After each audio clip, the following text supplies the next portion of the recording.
Hola a todos nuestros hermanos y amigos. Queremos extenderles una cordial bienvenida a un repaso más de la lección de escuela sabática. Hemos llegado ya a la lección número 9 y queremos recibirles a todos con un fraterno saludo, un abrazo fuerte en el nombre del Señor.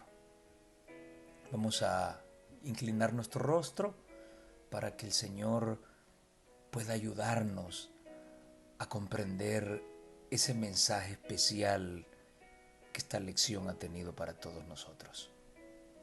Oremos, Padre amado, venimos a ti en esta hora para suplicar tu dirección, para suplicar tu ayuda.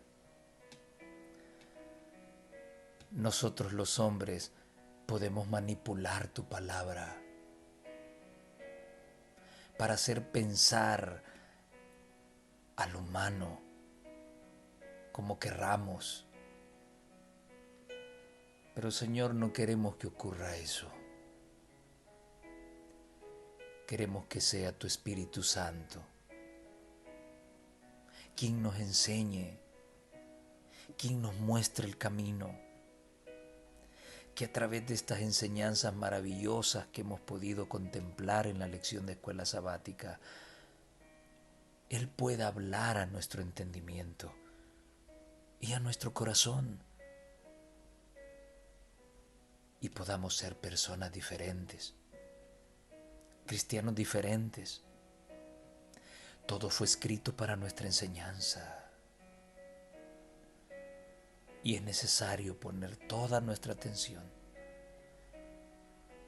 para descubrir lo que quieres para nosotros y lo que quieres de nosotros. Bendice este estudio y bendice la vida de cada uno de nuestros hermanos y de nuestros amigos que han de sintonizar este programa. Que tu nombre sea exaltado. Lo suplicamos en Cristo Jesús. Amén. Bueno, como decíamos, lección número 9. Jacob, James, Jaime, todos significan lo mismo. Su significado también, ya traducido del hebreo, Jacob, el suplantador, el que es colocado en lugar de, el que sustituye a, el que hace un lado a. De eso vamos a hablar, o hemos hablado durante toda la semana. Jacob ahora es el nuevo héroe bíblico en el que nos hemos espaciado. Génesis 27:36. Y él respondió: bien llamaron su nombre Jacob, que ya me ha engañado 2 veces. Alzóse con mi primogenitura, y aquí ahora ha tomado mi bendición. Y dijo: ¿no has guardado bendición para mí? Quien habla acá es Esaú. Y esta semana hemos aprendido cosas maravillosas con respecto a los edomitas o al padre de los edomitas. En este caso es Esaú quien habla acá con su padre Isaac, buscando la forma de encontrar otra bendición, porque la principal fue suplantada por su hermano Jacob. Quiero iniciar con una pregunta. ¿Por qué ese contraste por la lucha de la primogenitura? Uno la desprecia, el otro la añora. ¿Acaso Esaú desconocía los beneficios de esta y solo Jacob los comprendía?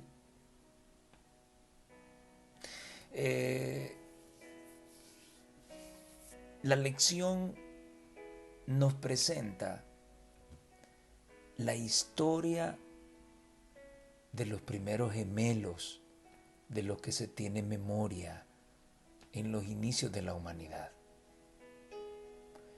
Desde ya en el vientre, Dios le dijo a su siervo, a Isaac, que allí adentro iban dos naciones, iban dos grandes ahí. Y ustedes conocen esa historia. Y ginecológicamente ocurre algo extraño, porque son gemelos, pero uno sale velludo y el otro sale sin vello. Raro, ¿no? Por otro lado, el menor viene tomado del hermano mayor. ¿Qué detalles? Dios es tan detallista. Interesante. Todo esto tiene un significado importante. Pero ahora, ¿por qué ese contraste? Esaú es el primogénito, tiene las ventajas, no valora su primogenitura. Jacob está interesado en ella. ¿Por qué? Veamos lo que nos dice la sierva del Señor en Historia de los Patriarcas y Profetas. Ella dice lo siguiente: Isaac presentó a sus hijos los privilegios y condiciones de la primogenitura. O sea que no ignoraban lo que iba a ocurrir con respecto a la primogenitura. Y les indicó claramente que Esaú, por ser el mayor, tenía derecho a la primogenitura. Ahora imaginémonos a su padre, Isaac, platicando con esos dos pequeños y ellos viendo a su padre explicándoles todos los detalles y las ventajas vinculadas con la primogenitura. Pero Esaú, dice ella, no amaba la devoción, ni tenía inclinación hacia la vida religiosa. Las exigencias que acompañaban a la primogenitura espiritual eran para él una restricción desagradable y hasta odiosa. Ley de Dios, condición del pacto divino con Abraham, era considerada por Esaú como un yugo servil, así como lo ve el mundo evangélico hoy. Rebeca estaba convencida de que Jacob estaba destinado a heredar la promesa divina. Repitió a Isaac las palabras del ángel, pero los afectos del padre se concentraban en su hijo mayor y se mantuvo firme en su propósito. Y Patriarcas y Profetas, la página 175 y 176, dice lo siguiente: las promesas hechas a Abraham y confirmadas a su hijo eran miradas por Isaac y Rebeca como la meta suprema de sus deseos y esperanzas.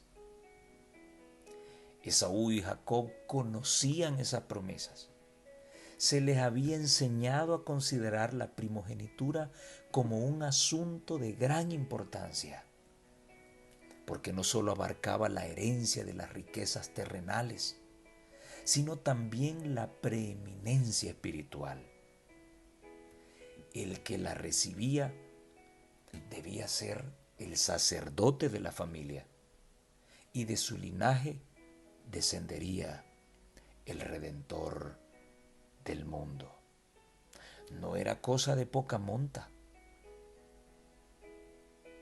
Ser el primogénito era un tremendo privilegio.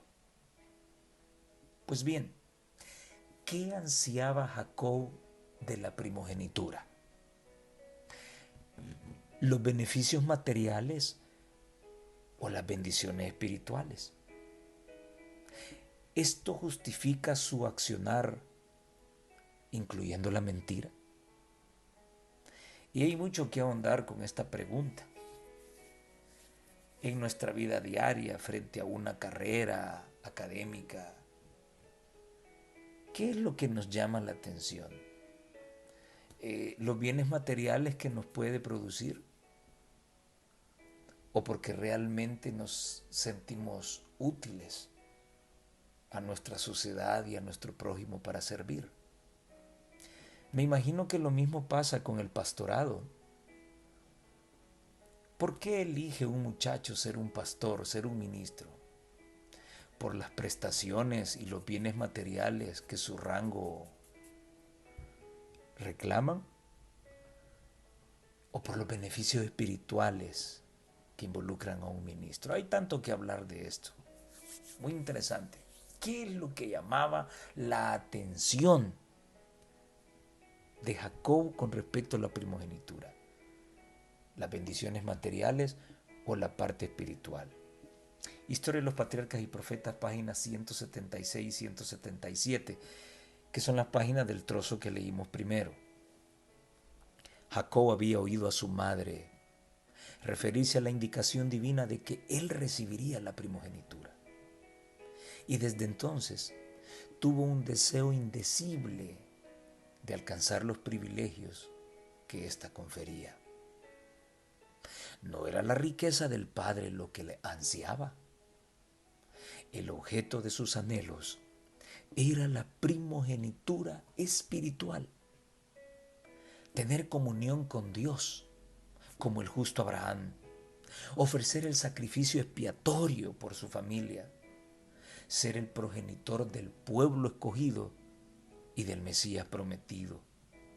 Y heredar las posesiones inmortales que estaban contenidas en las bendiciones del pacto. Estos eran los honores y prerrogativas que encendían sus deseos más ardientes.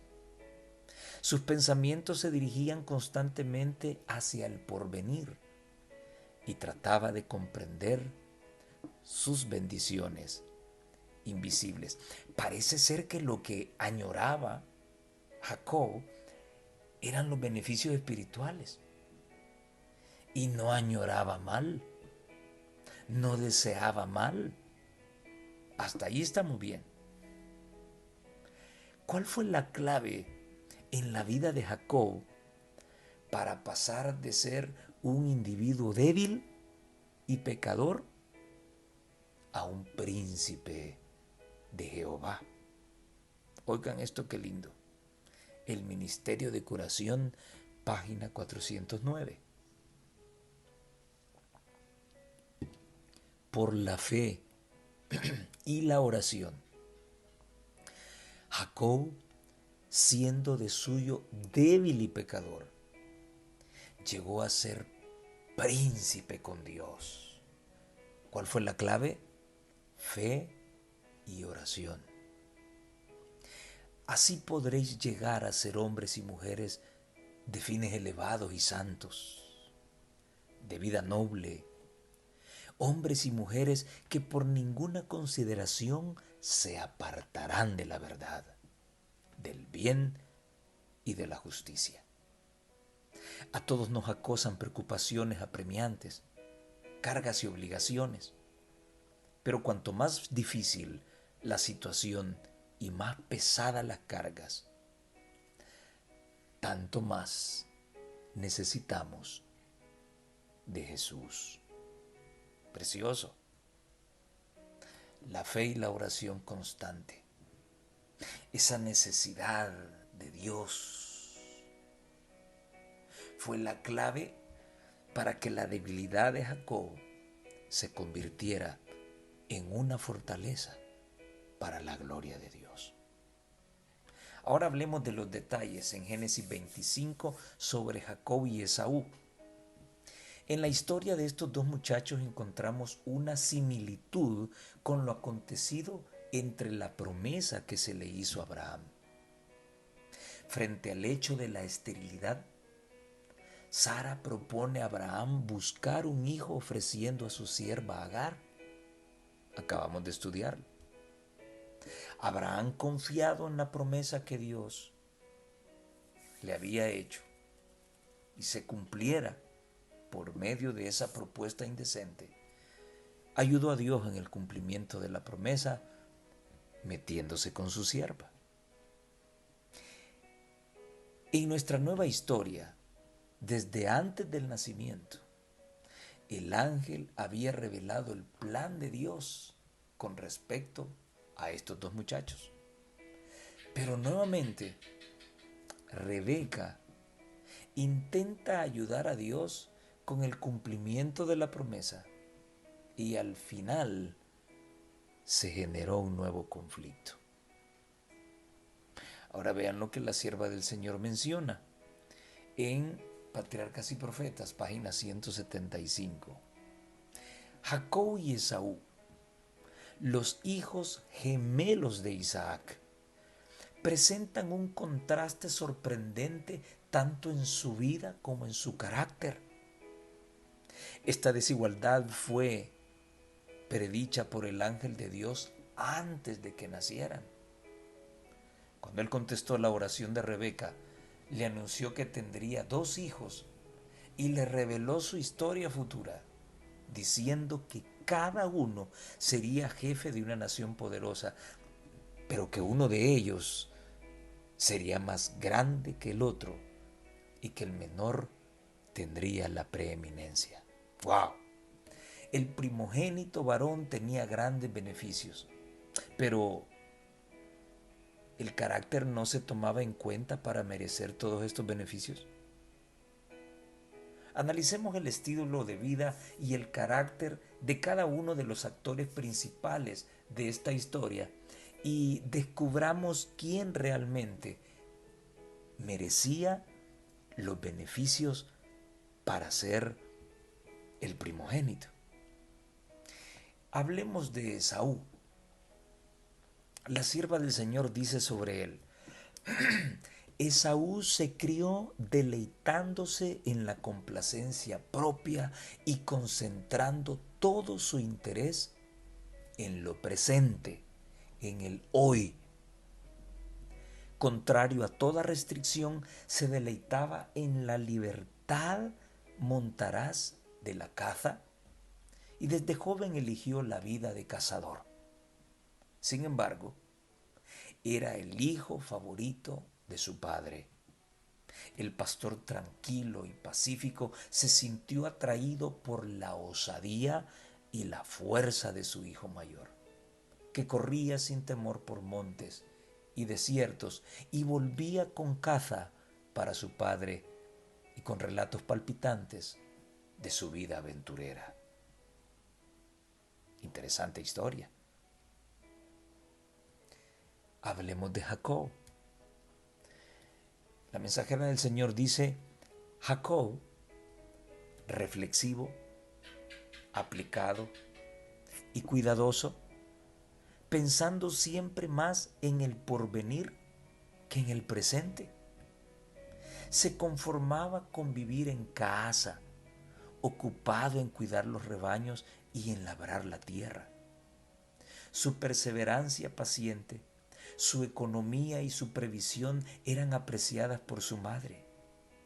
Sus afectos eran profundos y fuertes, y sus gentiles e infatigables atenciones contribuían mucho más a su felicidad que la amabilidad bulliciosa y ocasional de Esaú.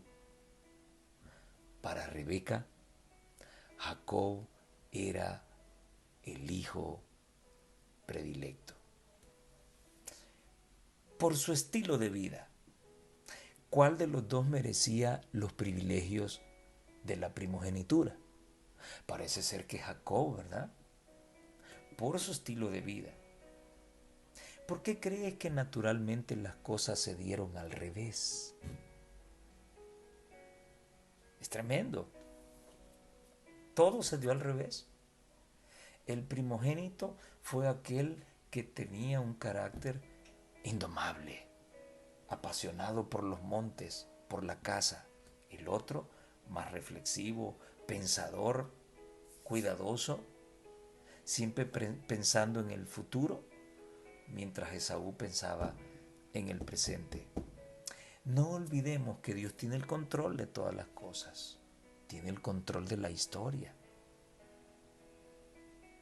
Y esas cosas que son inexplicables son las que le dan sabor al relato bíblico. Naturalmente, Esaú nace primero y él merece todos esos privilegios. Pero por ley de los primogénitos. Ahora, en cuanto al carácter, a la responsabilidad del cargo, Esaú no era el más indicado, era Jacob. Por supuesto que Jacob entonces tendría las cualidades ideales que Dios buscaba en sus hijos, pero había un problema. Siempre hay un pelo en la sopa, ¿no? Y la mensajera del Señor nos dice en Patriarcas y Profetas, la página 177 y 178, aunque le daba más valor a las bendiciones eternas que a las temporales, refiriéndose a Jacob, Jacob no tenía todavía un conocimiento experimental del Dios a quien adoraba. Me llama la atención esto. Vamos a la iglesia todas las veces de culto. No nos perdemos un culto de sábado. Servimos a Dios en diferentes quehaceres, diferentes roles, gravámenes. Pero tenemos un conocimiento experimental del Dios a quien adoramos. ¿Sabemos ante quién nos arrodillamos cada día? ¿Sabemos el nombre de quién estamos pronunciando cada día? A esto se refiere la sierva del Señor, a hablar de un conocimiento experimental con respecto a Dios. Creía que la promesa respecto a él mismo no se podría cumplir mientras Esaú poseyera la primogenitura. Y constantemente estudiaba los medios de obtener la bendición que su hermano consideraba de poca importancia y que para él era tan preciosa. Desear algo bueno se había llegado a convertir en un sentimiento egoísta. El egoísmo se había apoderado del corazón de Jacob y Dios debía trabajar ese corazón, ¿sí? El corazón del suplantador. ¿Cómo lo haría? No estaba preparado para recibir las bendiciones. Así que Dios lo prepararía. ¿Pero cómo? El egoísmo de Jacob se encontró con el desprecio, la mediocridad y la falta de la valoración de los privilegios de su hermano. En otras palabras, Jacob había estudiado el descuido de su hermano. ¿Qué estudiadito lo tenía? Ese era su pensamiento, crear una estrategia para poder robar la primogenitura. Patriarcas y Profetas, 177-178.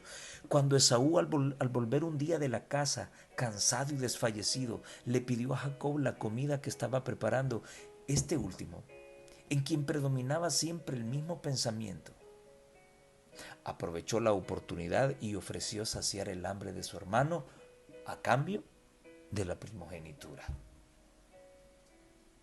He aquí yo me voy a morir, exclamó el temerario y desenfrenado cazador.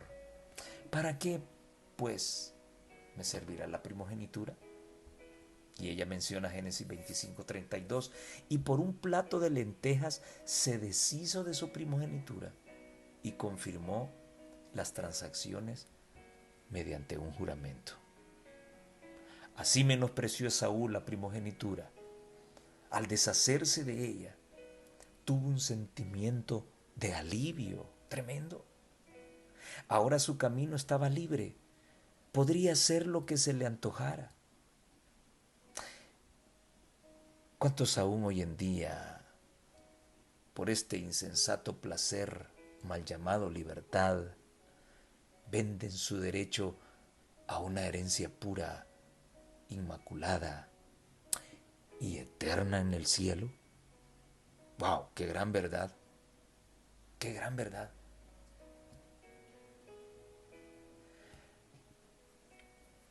Casi siempre le pido perdón a Dios por no valorar su evangelio como Él lo merece. Como adventistas del séptimo día, realmente obedecemos y guardamos todas las cosas.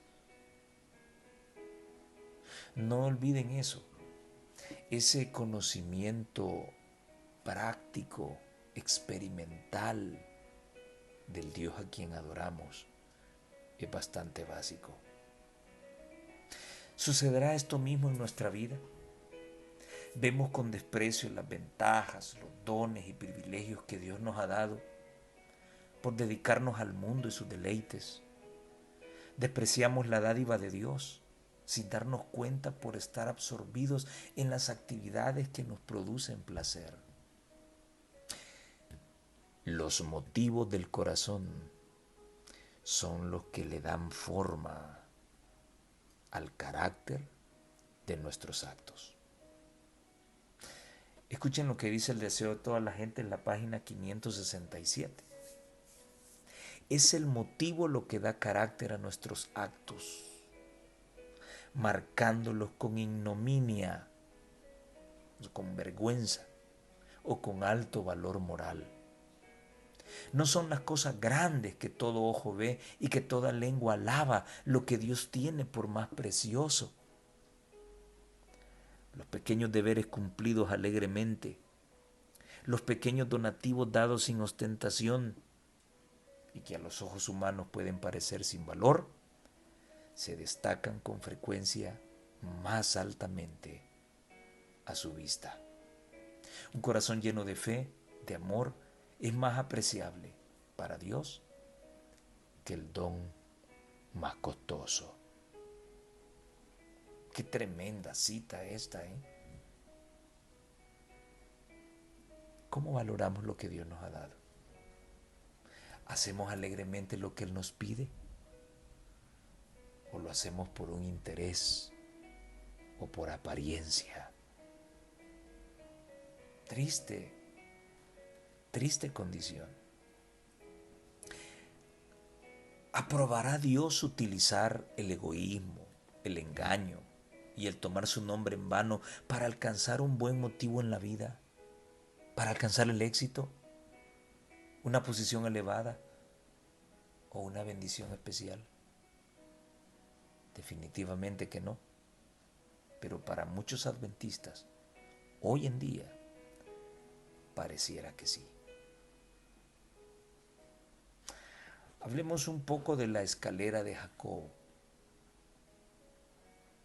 En Génesis 27, 36 y los versículos 42 al 45 también, y en Génesis 28 pues estudiamos esta historia que tiene un grande significado. Una escalera en los cielos que se apoya en la tierra y que se reclina en los cielos. Ángeles suben y bajan por esa escalera. ¿Sí? Una escalera que representa a Cristo, nuestra única alternativa para llegar al Padre. No hay mediadores. María no es la mediadora, como un predicador nuestro lo dejó ver en un video. María no es mediadora. El único mediador entre Dios y los hombres es Dios. Que las bodas de Caná, bueno, María fue la mediadora entre Jesús y el vino. Pero la verdadera mediación que trae perdón al corazón humano es Cristo Jesús. La mediación entre el Padre y los hombres. Es la única. ¿Te has sentido abatido y angustiado después de haber recibido el favor de Dios? ¿Acaso no deberías estar lleno de gozo y gratitud? Este no era el caso de Jacob, el suplantador, quien después de haber conseguido lo que quería, su remordimiento y timidez lo estaban haciendo pedazos. ¿Acaso Dios no cumpliría la promesa? Me encanta cómo Dios trabaja en esto. Patriarcas y Profetas, páginas 182 y 183. Amenazado de muerte por la ira de Esaú, Jacob salió fugitivo de la casa de su padre, pero llevó consigo la bendición paterna. Isaac le había renovado la promesa del pacto y como heredero de ella, le había mandado que tomase esposa de entre la familia de su madre en Mesopotamia. Sin embargo, Jacob emprendió su solitario viaje con un corazón profundamente acongojado. ¿Notan qué diferencia hay entre el corazón de Jacob y el corazón de Abraham? Abraham no salió con un corazón acongojado cuando Dios le dice que saliera de Ur. Jacob sabía lo que había hecho y la congoja se apoderó de su corazón, y ella sigue diciendo: con solo su báculo en la mano.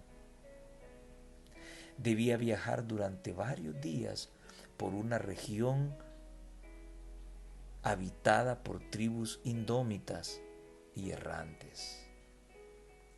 Dominado por su remordimiento y timidez, trató de evitar a los hombres para no ser hallado por su airado hermano.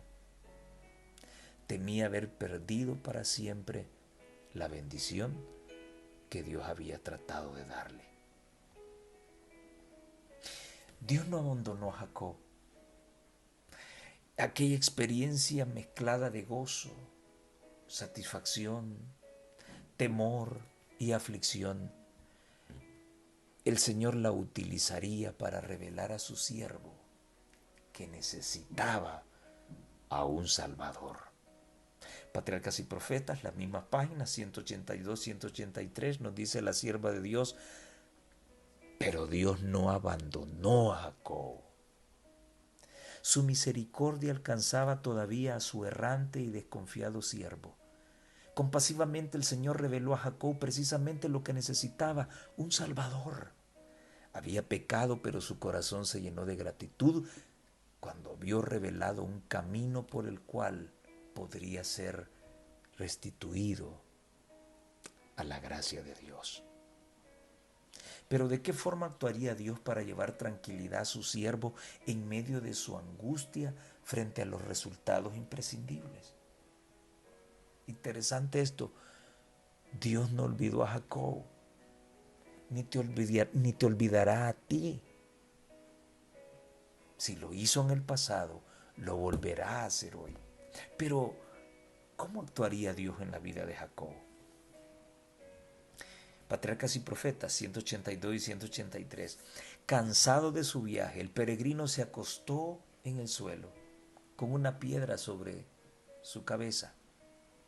Mientras dormía, vio una escalera clara y reluciente que estaba apoyada en la tierra, y su cabeza tocaba en el cielo. Por esta escalera subían y bajaban ángeles.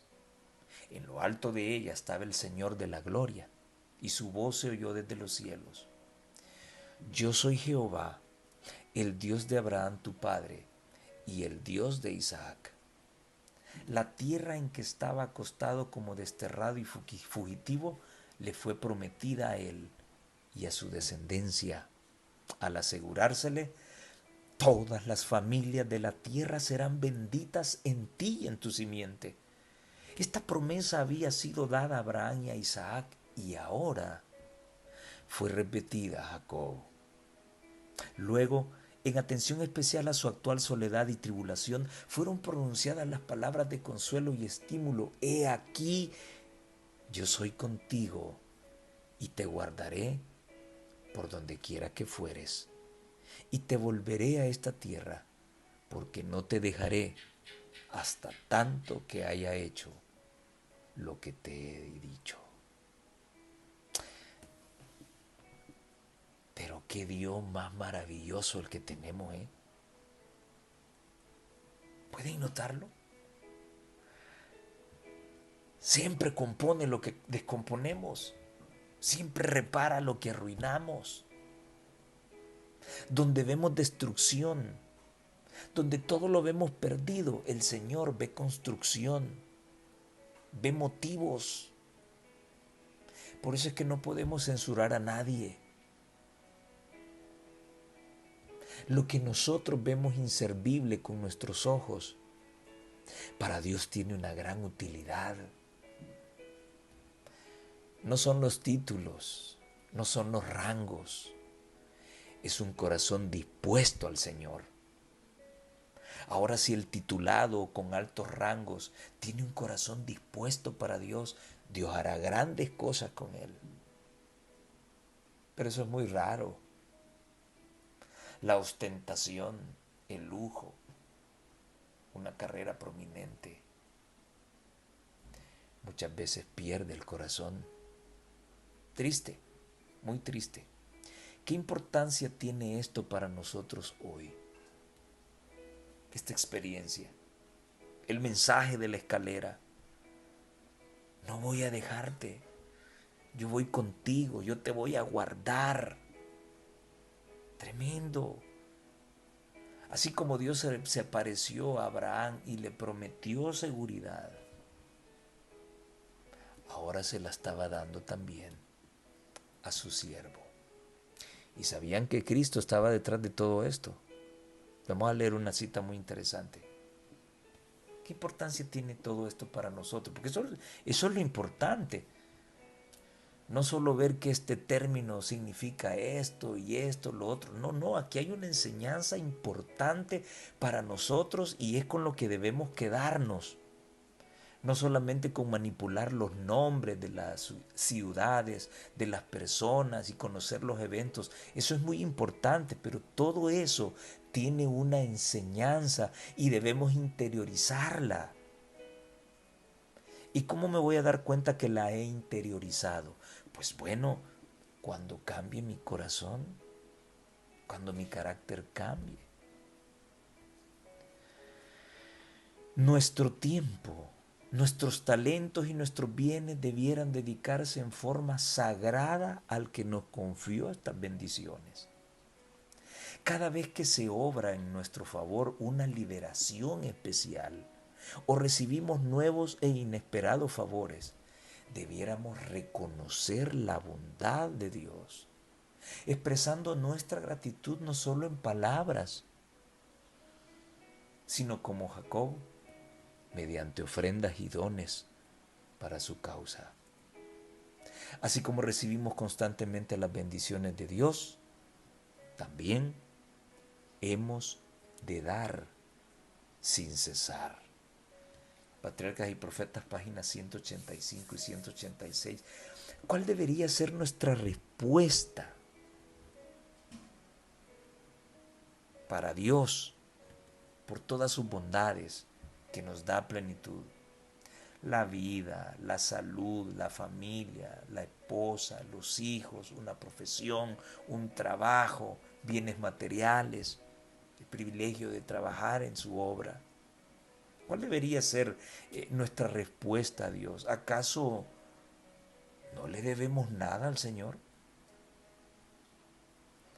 Escuchen lo que dice Historia de la Redención, la página 185 y 186. Y de todo lo que me diereis, dijo Jacob, el diezmo lo he de apartar para ti.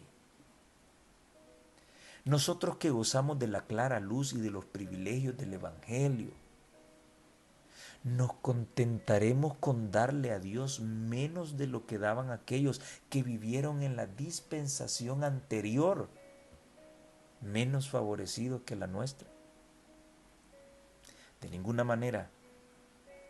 A medida que aumentan las bendiciones de que gozamos, no aumentan nuestras obligaciones en forma correspondiente, pero cuán en poco las tenemos. Cuán imposible es el esfuerzo de medir con reglas matemáticas lo que le debemos en tiempo, dinero y afecto en respuesta a un amor tan inconmensurable y a una dádiva de valor tan inconcebible. Inmediatamente Jacob hizo un voto. Si tú vas conmigo, si tú me proteges, así como lo has hecho, yo voy a entregarte el diezmo. ¿Somos agradecidos con Dios? Vivimos con ese compromiso ante Dios de darle lo que a Él le pertenece. No para que nos bendiga, no, lo hacemos como un reconocimiento, como un agradecimiento de lo que Él nos ha dado ya. Qué interesante, qué mensaje más precioso el que trae para nosotros esta actitud de Jacob. Si tú haces esto conmigo, yo voy a darte la 10ª parte de todo lo que me des. Gran mensaje, tengámoslo en cuenta. Ahora en la parte del martes encontramos un tema muy impresionante. El engañador engañado. O en buen salvadoreño, el que la hace, la paga. Génesis 29 del 1 al 30. Lamentablemente debemos enfrentar las consecuencias de nuestros pecados. ¿Cómo enfrentó Jacob las suyas? Esto es bien importante que lo entendamos. Y un ejemplo que yo casi siempre pongo. Usted puede irse a lo más alto, al edificio más alto de nuestro país. Usted va con el ideal de quitarse la vida, algo que no es bien visto ante los ojos de Dios. Un suicidio. Y usted se lanza de lo alto del edificio. Pero mientras viene cayendo, usted se da cuenta que lo que ha hecho no está bien delante de Dios. Y usted se arrepiente de todo corazón. Ahora, ¿qué es lo que sigue a continuación? Usted se ha arrepentido y Dios le ha perdonado. Usted pide perdón. Pero ¿qué viene a continuación? Aparece la musiquita de Hollywood y luego aparecen dos ángeles que se acercan a usted y lo atrapan y lo ponen en tierra firme o lo llevan a la cúspide nuevamente. O aunque haya pedido perdón y Dios le haya perdonado, va a estrellarse y finalmente va a morir. De eso vamos a hablar. Aunque pidamos perdón, debemos afrontar las consecuencias de nuestras malas decisiones. 20 años, dice la sierva del Señor en Patriarcas y Profetas, la página 187 y 188. 20 años permaneció Jacob en Mesopotamia. 20. Trabajando al servicio de Labán, quien despreciando los vínculos de parentesco, estaba ansioso de apropiarse de todas las ventajas. Exigió 14 años de trabajo por sus 2 hijas. Y durante el resto del tiempo cambió 10 veces el salario de Jacob. ¡Qué aprovechado Labán, eh! Con todo, el servicio de Jacob fue diligente y fiel.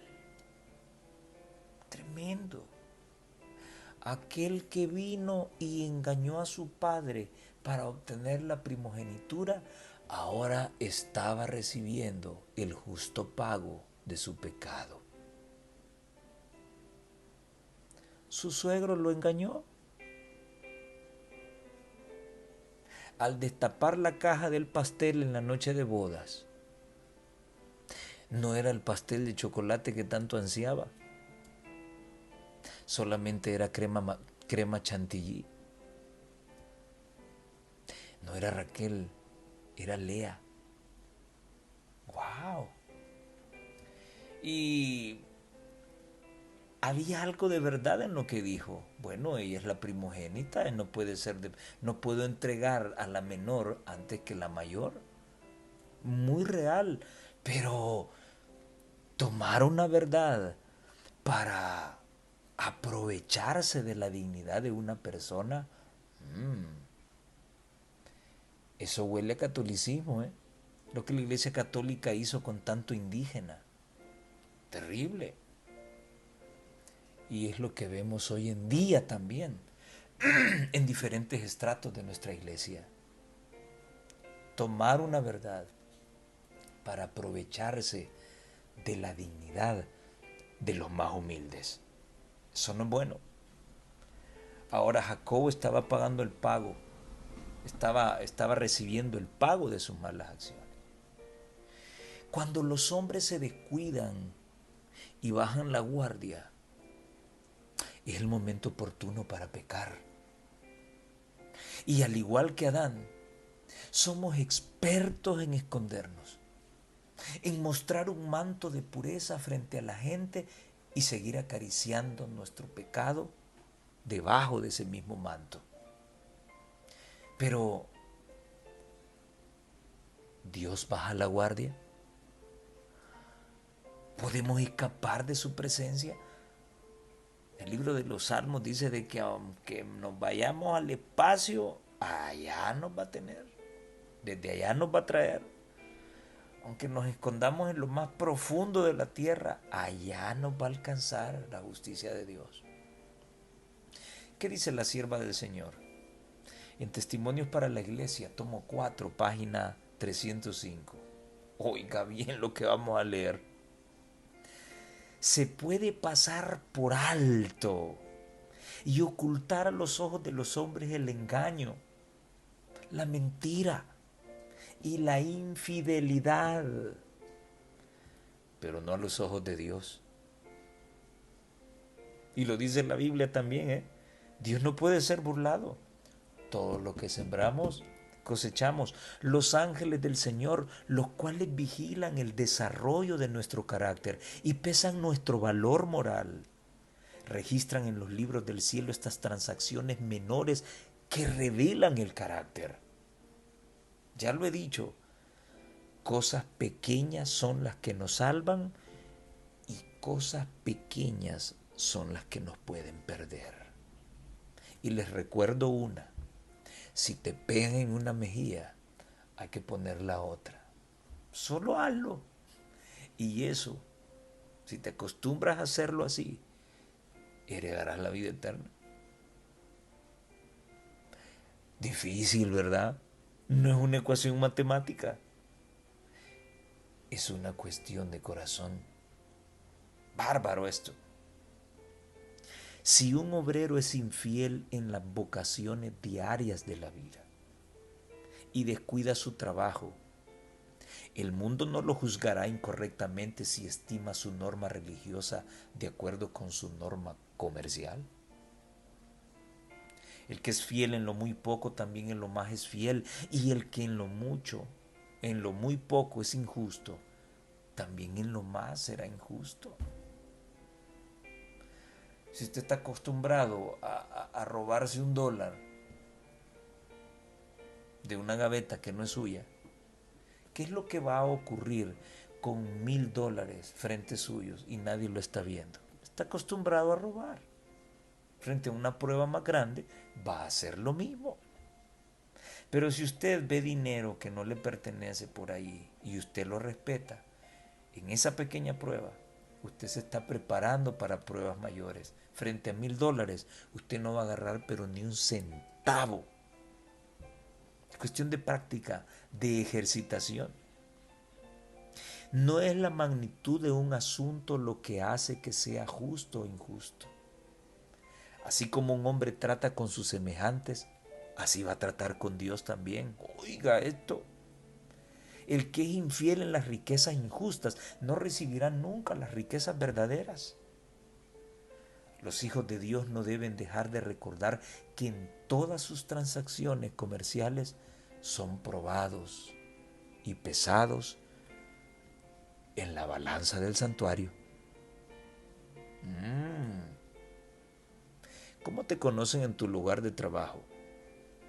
Como un mafioso, como el más malcriado, como el más promiscuo. Y todavía tienes la osadía de decir que eres cristiano. Tengamos cuidado con tomar el nombre de Dios en vano. No se vale. Jacob sabe que fue engañado y sabe también que engañar no es bueno, es malo. Pero iniciaría aquí una olimpiada de engaños. Y comprendió Jacob su error finalmente. Recordemos que Dios está puliendo a su siervo para recibir la promesa. Un corazón limpio, recto, perfecto, delante de Él es imprescindible. Si seguimos teniendo gusto por el pecado, es necesario buscar una licencia. Y como no la hallaremos ni en la Biblia, ni en el consejo del profeta, entonces buscamos esa licencia ¿en quién?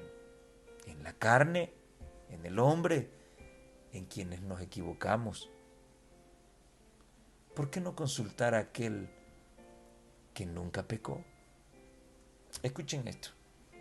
Testimonio para la Iglesia, tomo 5, página 218.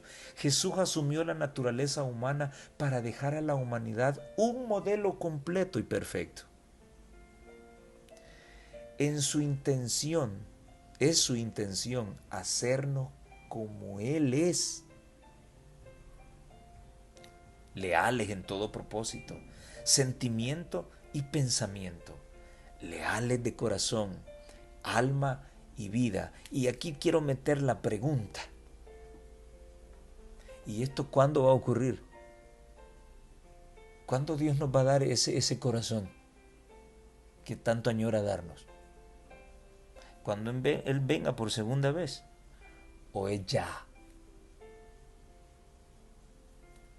Y aquí le mando un mensajito a los que no creen en la generación impecable antes de que Cristo venga.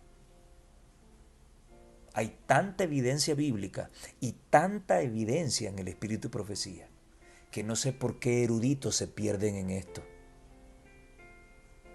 ¿Se perderán porque acaso Roma ha dado otras indicaciones? La palabra es clara. Judas dice aquel que es poderoso para guardarnos sin caída. ¿Ese es Cristo?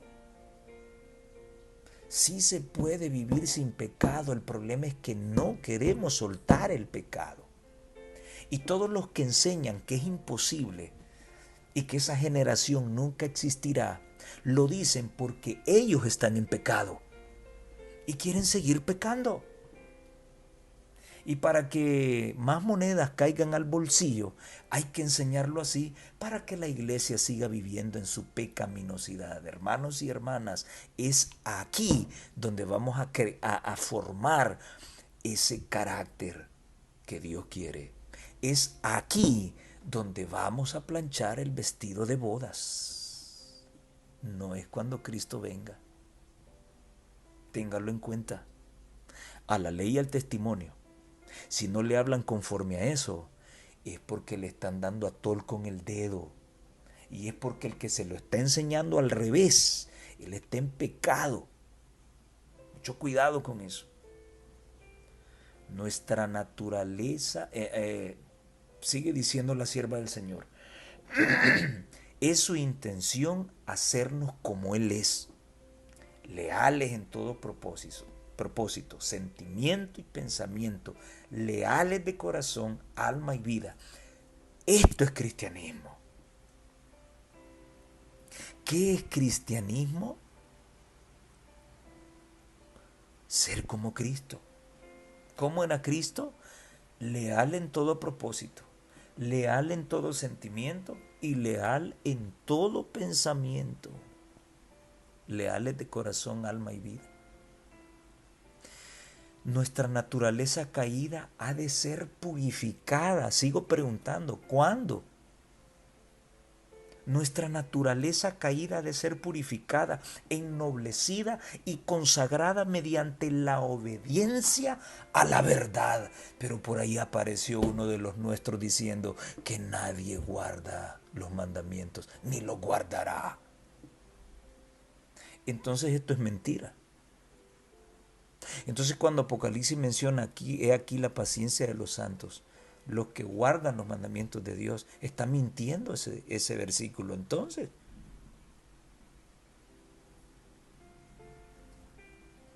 abramos bien nuestros ojos, hermanos, abramos bien nuestros oídos y démonos cuenta a quién estamos observando y a quién estamos oyendo. ¿Estamos oyendo al hombre o estamos oyendo la palabra de Dios hablando en nuestro corazón? Nuestra naturaleza caída de ser purificada, ennoblecida y consagrada mediante la obediencia a la verdad. La fe cristiana nunca armonizará con los principios mundanos. Oiga usted esto. La fe cristiana nunca va a entrar en armonía con los principios mundanos. La integridad cristiana se opone a todo engaño y fingimiento. El que alberga más el amor de Cristo en el corazón, el que refleja la imagen del Salvador más perfectamente, es a la vista de Dios la persona más leal, más noble y honorable sobre la faz de la tierra. Bendito sea el nombre de Dios. No son los títulos, no son los cargos, no son los años de servicio, no son los años de ser cristiano. No, no, no, no, no, no. Aquí se lo repito. El que alberga más el amor de Cristo en el corazón, ese es considerado por Dios como la persona mucho más idónea, noble y honorable sobre la faz de la tierra. Y esa persona que en su corazón refleja el amor de Cristo, esa persona no peca. No nos engañemos. No nos engañemos. El que es nacido de Dios, dice Primera de Juan, no peca. ¿Por qué? ¿Por qué no peca? Porque la simiente de Dios está en él y no puede pecar. ¿Y quién es la simiente de Dios? Cristo. Aquí estamos hablando de los rieles que se fueron construyendo a través de la historia para que la simiente prometida apareciera. Cristo. De aquí saldría Cristo, de este linaje. Se está poniendo el fundamento de las 12 tribus de Israel. Qué impresionante es esto. Sí se puede vivir en pecado, sí habrá una generación que esperará a Jesús sin pecado. Y aquí está, personas idóneas que vivan sobre la faz de la tierra son aquellas que reflejan el amor del Señor. Hablemos de la bendición de la familia, día miércoles. Génesis 29, 31 al capítulo 30, versículo 22. Yo le llamo la maratón de la natalidad. ¿Y por qué la maratón de la natalidad? Bueno, aquí parece ser que, médicamente me parece extraño cómo ya a inicios de los tiempos comienzan a aparecer casos de esterilidad en la mujer. Y estamos hablando de un tiempo donde había aire puro, las actividades eran más físicas, no había tanta contaminación de humo y aceites como lo había hoy. Sin embargo, ya teníamos casos de esterilidad. Y bueno, pues finalmente, como lo hemos estudiado esta semana, pues Jacob tuvo que llevarse a Lea y a Raquel. Pero ¿quién era la amada? Raquel. Lea. Y bueno, en Génesis 29 encontramos esa maratón, ¿no? Eh, Labán despacha a Lea y le da una criada, a Silpa, y despacha a Raquel y le da a Bila. Y entonces aquí vemos ya el origen, los fundamentos de las 12 tribus de Israel. Y me parece interesante que Lea le da 4 hijos al hilo a, a Jacob. Y pobrecito el viejito, ¿no? Sí, y se metió con 4. Terrible esto.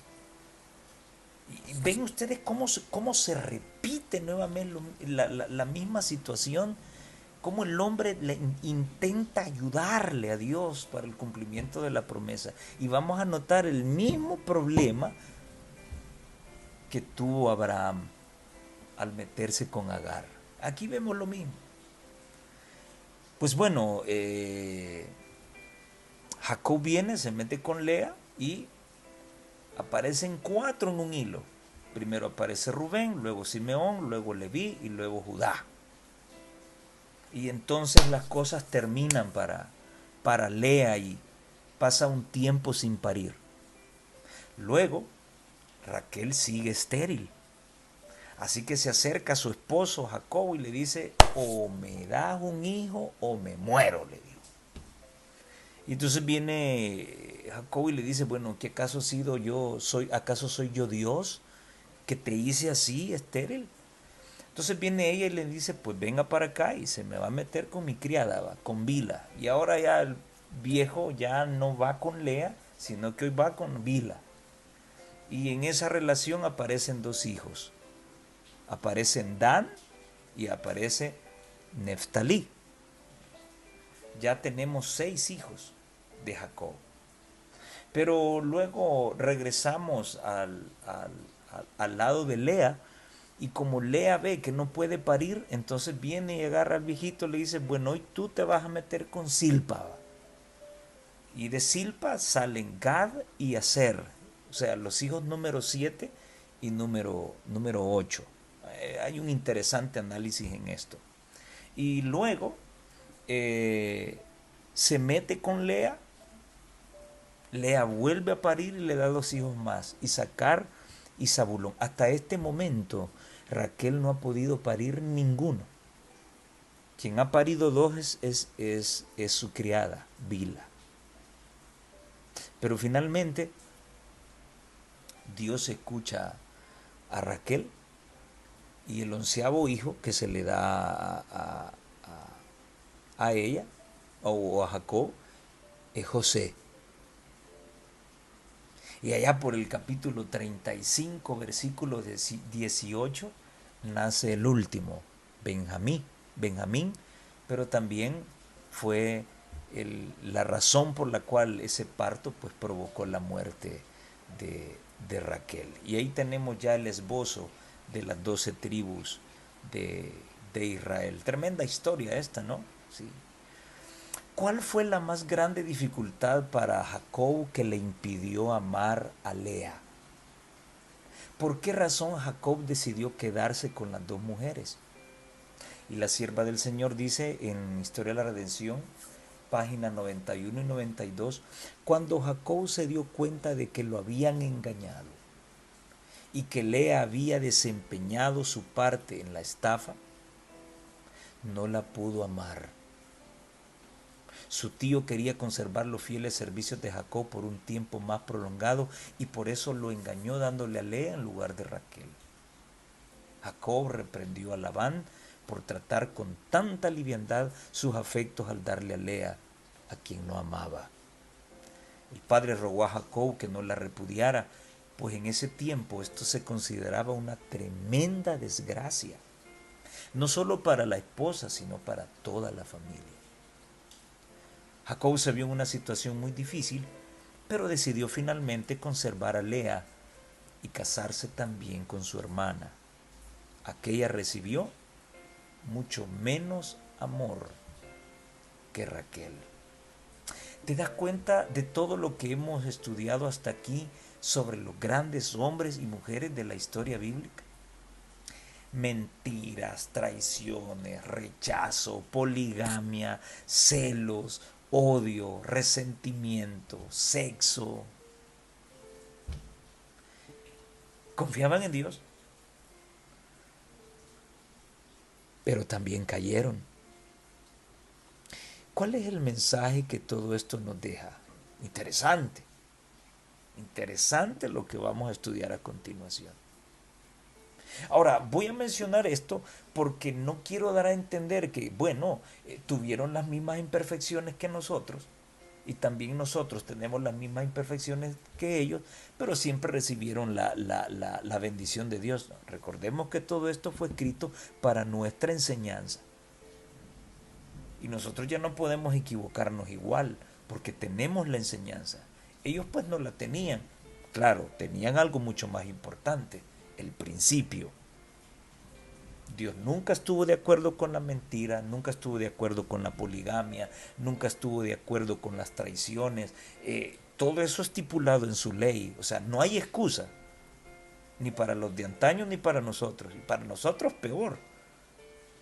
Ellos tenían los principios en la ley de Dios. ¿Sí? Ahora, nosotros tenemos los principios y tenemos la experiencia de ellos. Así que no hay excusa. Pero lo que quiero resaltar es que de este desorden salió Cristo.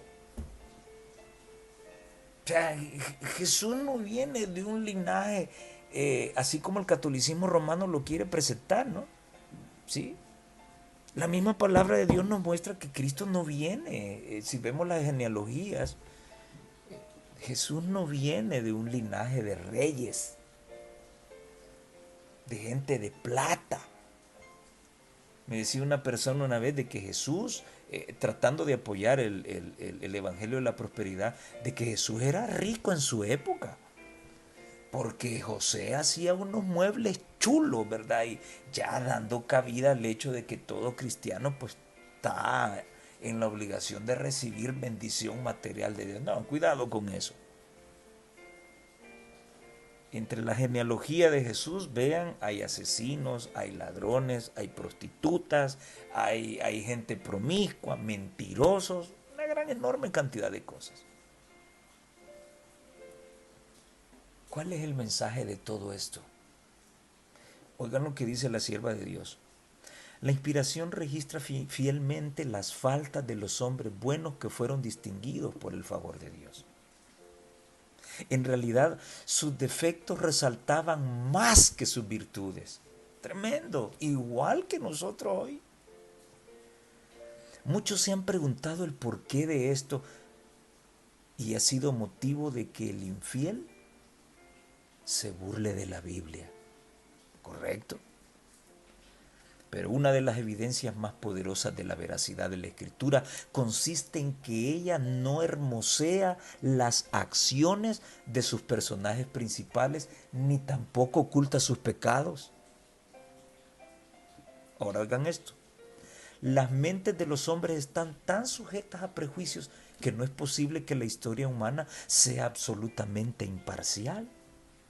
Si la Biblia hubiera sido escrita por personas no inspiradas, habría presentado indudablemente el carácter de sus hombres distinguidos bajo un aspecto más favorable. Pero tal como es, nos proporciona un relato correcto de sus vidas. No se esconde nada, no se esconde nada. Y lo que voy a decir ha cambiado mucho, mucho en estos tiempos. La iglesia adventista siempre ha hablado de su casa aunque se esté cayendo. Sí, hemos sido sinceros. Las otras denominaciones no, ellas esconden la realidad de sus iglesias. Ahora nosotros hemos comenzado a ocultar la corrupción de nuestras iglesias. Les hemos aprendido. Pero vean lo que dice la sierva del Señor.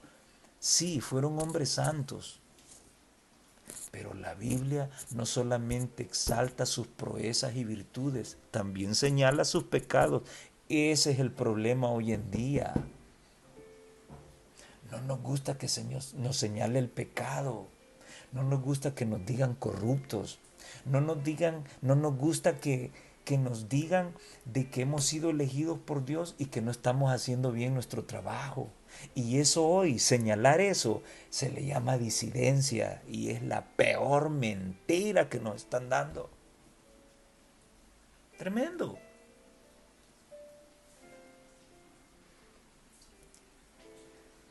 Los hombres a quienes Dios favoreció y a quienes confió grandes responsabilidades fueron a veces vencidos por la tentación y cometieron pecados, tal como nosotros hoy luchamos, vacilamos y frecuentemente caemos en el error. Con, yo no sé si la sierva de Dios te está describiendo a ti, pero a mí sí. Yo conozco tus obras, dice el testigo fiel y verdadero, y de ese no nos escapamos.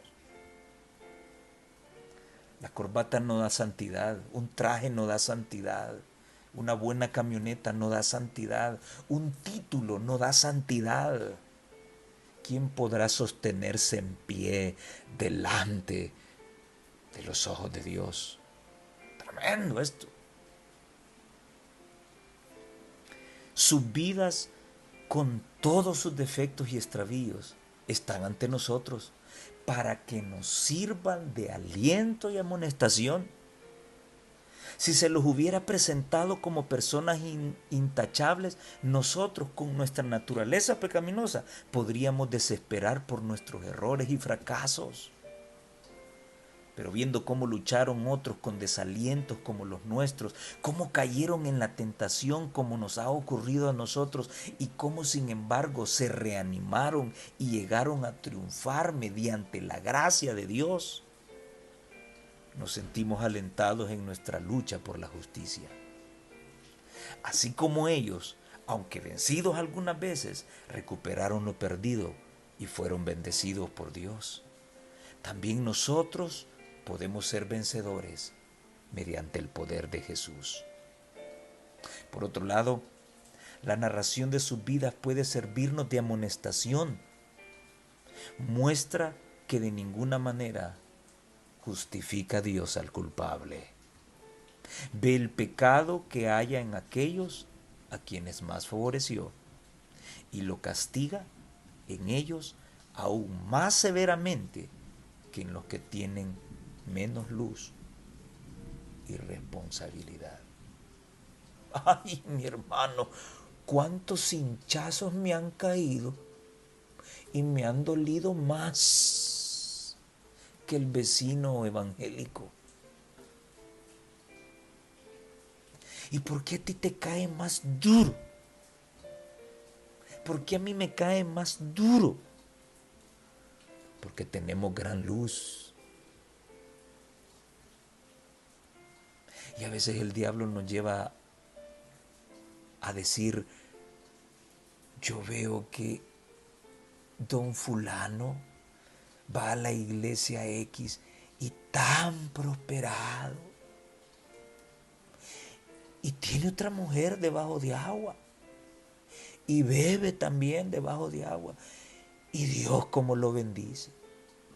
Y yo, que hago esto, que hago lo otro. Y aquí no paso del coyol quebrado y coyol comido. ¿Has dicho eso alguna vez? ¿O lo has pensado? La pregunta es, ¿estamos cumpliendo lo que Dios nos pide. Ya te lo leí. Aquel que tiene más luz es más fuertemente castigado. Historia de Patriarcas y Profetas, página 242 y 243, para que luego puedas revisarla. ¿Cuál es la clave del éxito para vivir sin pecado? Mira la pregunta que te estoy haciendo. Y se la hago especialmente a todos aquellos que dicen que en esta tierra, antes de que Jesús venga, no se puede vivir sin pecado.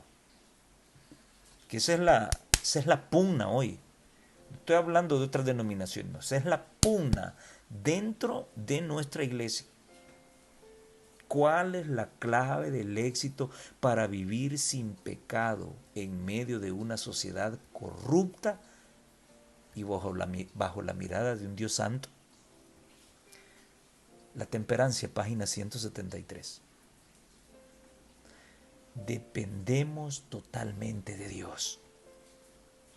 Y nuestra fe se fortalece por creer todavía, aunque no podamos ver el propósito de Dios en su trato con nosotros o las consecuencias de ese trato. La fe señala hacia adelante y hacia arriba a las cosas venideras, aferrándose del único poder que puede hacernos completos en Dios. ¿O forzará a alguien mi fortaleza? Haga conmigo paz. Sí, haga paz conmigo.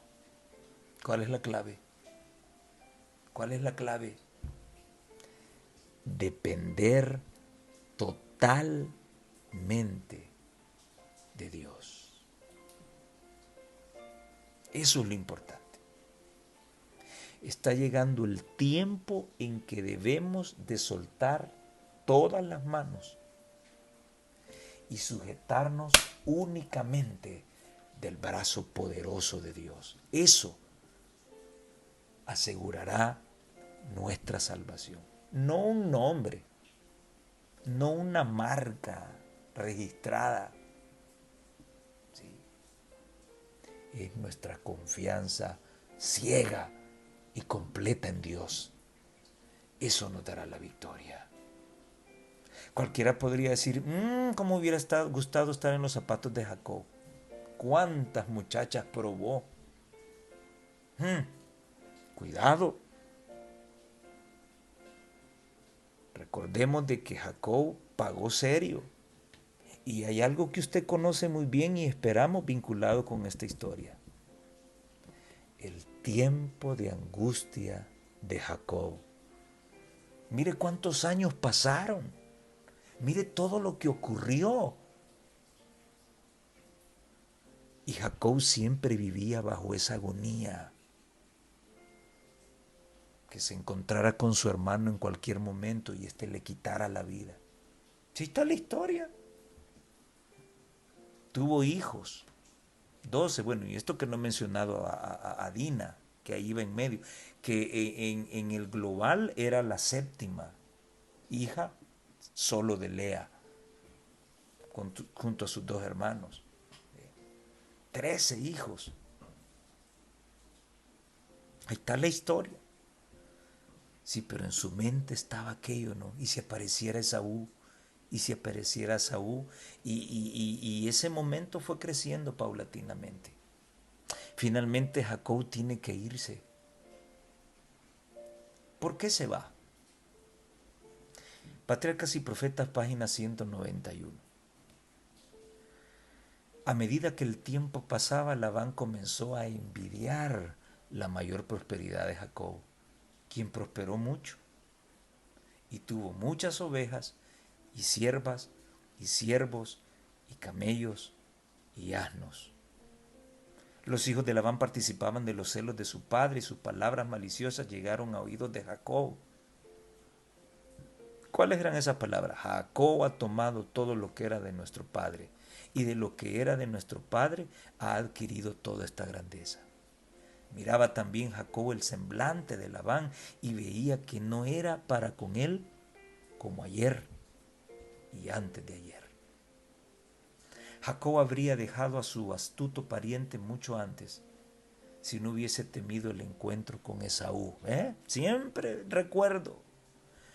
Ahora comprendió que estaba en peligro, eh, estaba en peligro de perderlo todo. Los hijos de Dios no deben dejar de recordar que en todas sus transacciones comerciales son probados y pesados en esa balanza del santuario. Frente a esta situación angustiosa por la que estaba pasando Jacob, desafiante, agonizante, era cosa difícil tomar una decisión acelerada. Y finalmente Jacob pues toma la decisión de alejarse de su suegro. Bueno, cuántas lecciones que sacar de esta historia. ¿Qué va a dejar en nosotros? ¿Qué sentimiento va a dejar en nosotros? Dios quiera, mis hermanos, que podamos sacar lecciones grandes de esto. Fue dejado para nuestra enseñanza y la historia se repite. Y en nuestra vida, cada quien tendrá los momentos apremiantes de Abraham, de Isaac, de Jacob. Hemos podido ver de dónde viene el linaje de Cristo, de una maratón de la natalidad, y que se metió con Lea, y se metió con su criada, y se metió con Raquel, y se metió con la criada de esto, lo otro, y aquí y allá. De ahí vino Cristo. ¿Cómo es posible que la Virgen María, entre comillas, haya tenido un linaje más santo que el de Cristo? María siempre virgen, la Inmaculada Concepción. María sin pecado, sus padres sin pecado, sus abuelos sin pecado, sus tatarabuelos sin pecado. Un linaje recto y maravilloso. Cuando el héroe de la historia no es María, es Cristo. Y el linaje de Cristo está lleno de un montón de cosas, se los decía, y está en la Biblia. Todo esto traía Cristo encima. Y por eso su victoria fue grande sobre el pecado. Y si Él venció, Cristo lo único que vino a hacer por mí y que yo no podía hacer fue morir en la cruz y derramar su sangre para mi salvación. Pero cuidado con decir de que yo no tengo que hacer nada, Jesús todo lo hizo por mí. No. Jesús hizo lo único que no podíamos hacer: morir por el mundo y por los pecados del mundo. Eso no lo podemos hacer. Pero trabajar en nuestro carácter, sujetarnos de Dios para vivir sin pecado y vivir sin mancha ni mácula delante de sus ojos, eso sí lo podemos hacer. Y esa es la invitación que quiero hacerte. Sin santidad nadie verá al Señor. Sí, ahí están las caídas de los hombres, sí, pero eso fue dejado para nuestra enseñanza. Y al que se le da más luz, paga más fuerte, porque conoce la luz. El Dios del cielo quiera seguir derramando su misericordia en nuestras vidas y podamos aprovechar al máximo el tiempo de preparación que nos ha dado. Que Dios te bendiga y nos vemos en la próxima.